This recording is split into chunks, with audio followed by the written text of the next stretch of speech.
Ready start.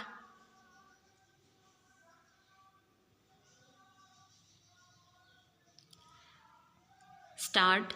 सभापति महोदय, यह मेरा परम सौभाग्य है कि आज इस अवसर पर मुझे देश के उन होनहार नवयुवकों से बातचीत करने का मौका मिला है जो कि यहाँ पर उपाधि प्राप्त कर रहे हैं।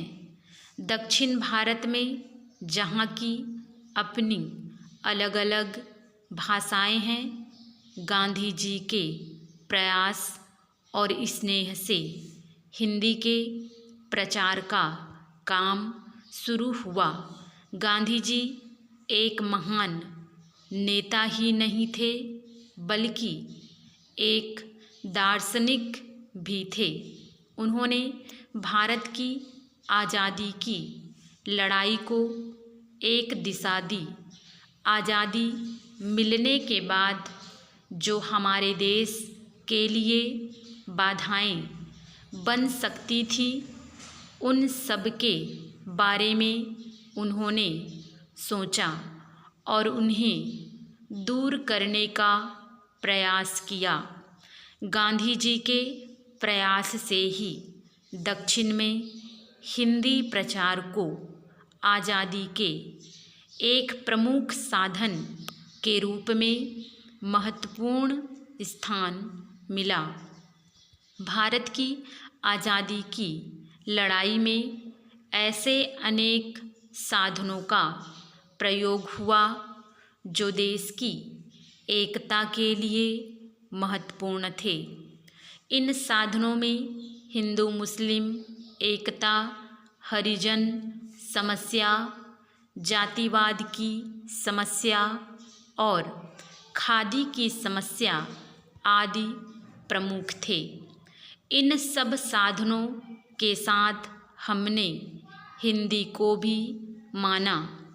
यह इसलिए आवश्यक था कि अपनी भाषा के बिना कोई भी राष्ट्र उन्नति नहीं कर सकता।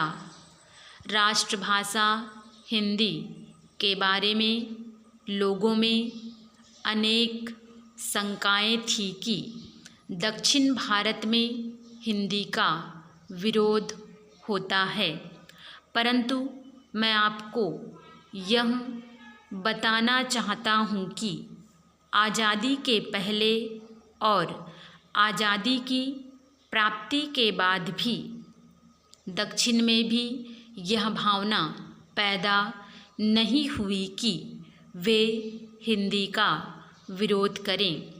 कुछ राजनीतिज्ञों ने अपने स्वार्थ के लिए भाषा को एक राजनीतिक साधन के रूप में अपनाया और जनता को गुमराह करने का प्रयास किया।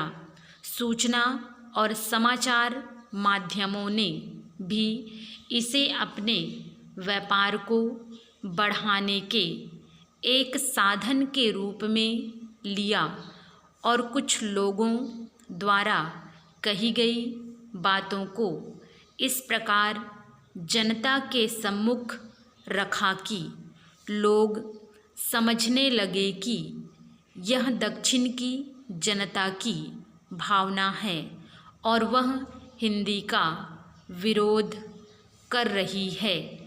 यह ठीक है कि उस समय यदि तुरंत सारा काम हिंदी में करना आरंभ कर दिया जाता तो दक्षिण ही नहीं, देश के अनेक भाषाभाषी लोगों को भी असुविधा होती। वास्तव में हिंदी को देश की एकता और अखंडता के लिए राष्ट्रभाषा बनाया गया था। उसे सभी भाषाभाषियों के बीच एक पुल का कार्य करना था। अतः यह सोचना कि हिंदी को लागू कर अहिंदी भाषियों को परेशानी में डाला जाएगा, गलत था।